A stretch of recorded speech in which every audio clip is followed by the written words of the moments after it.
महामंडळामध्ये परशुराम महामंडळाची स्थापना करण्यात आलेली आहे। या महामंडळाच्या स्थापनेमुळे विधानसभा निवडणुकीपूर्वी एकूणच सोशल इंजिनिअरिंगचा प्रयत्न राज्य सरकारकडून केला जातो।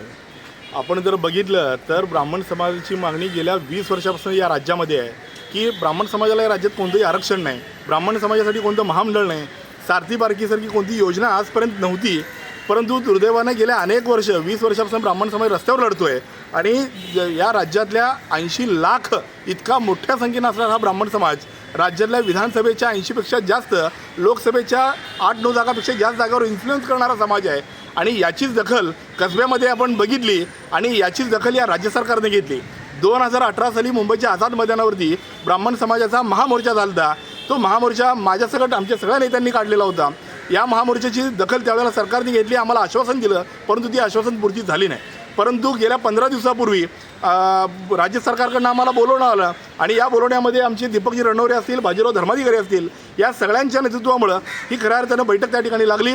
या बैठकीमध्ये माझ्यासकट सुरेश मुळे असतील, मकरंद कुलकर्णी असतील, विश्व देशपांडे असतील, अर्चना सडूकर, संजीवनी पांडे, ह्या राज्यभरातल्या सगळ्या वेगवेगळ्या नेत्यांनी, गजानन जोशी, सचिन वाडे पाटील या सगळ्या नेत्यांना त्या ठिकाणी उपमुख्यमंत्री देवेंद्र फडणवीस यांनी बोलवलं आणि त्या ठिकाणी ब्राह्मण समाजाच्या भावना किती तीव्र आहेत या देवेंद्र फडणवीस सगट या राज्य सरकार प्रशासनातल्या अधिकाऱ्यांनी जाणून घेतल्या।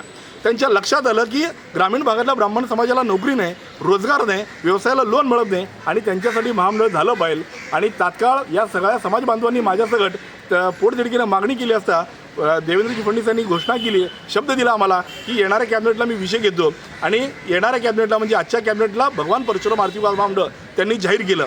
प्रथमतः हे महामंडळ जाहीर केल्याबद्दल मी त्यांचं अभिनंदन करतो, परंतु आमचं पाहिजे तेवढं समाधान झालं नाही। कारण हे महामंडळ 1000 कोटीचं व्हावं, कारण 80 लाख लोकांना जर याचा फायदा व्हावा असं तुम्हाला वाटत असेल तर 1000 कोटी रुपयाला बजेट लागणार आहे। परंतु किमान तोंडाला पानं पुसण्याचं काम या राज्य सरकारनं केलं। 50 कोटीमध्ये आमचं काही भागत नाही, परंतु ठीक आहे, येणाऱ्या निवडणुका बघता आम्ही या सरकारवर खऱ्या अर्थानं हक्कानं नाराज आहोत। कारण की ज्या पद्धतीनं आम्हाला 1000 कोटी पाहिजे होते ते न देता 50 कोटीमध्ये आमची बोलवण करण्यात आली। येणाऱ्या बजेटमध्ये आपल्या चॅनलच्या माध्यमातून विनंती करतो सरकारला, येणाऱ्या पुरवणी बजेटमध्ये आपण किमान 1000 कोटी रुपये देऊन ब्राह्मण समाजाची मागणी तात्काळ या ठिकाणी मार्गी लावली पाहिजे। 1947 नंतर आजपर्यंत ब्राह्मण समाजाला या राज्य शासनानं काहीच दिलं नाही, परंतु आत्ता ज्या पद्धतीनं 2014 ते 24 या 10 वर्षामध्ये ब्राह्मण समाजाची परवड या राज्यात होत होती त्याची दखल घेतली गेली। परंतु आज आम्हाला खऱ्या अर्थानं आनंदाचा दिवस असला तरी आमचा समाधान नाही, आनंद मात्र नक्की झालेला आहे। ज्याविषयी आम्हाला पुरवणी बजेटमध्ये 1000 कोटी मिळतील त्याविषयी आमचं नक्की समाधान झालेलं असेल।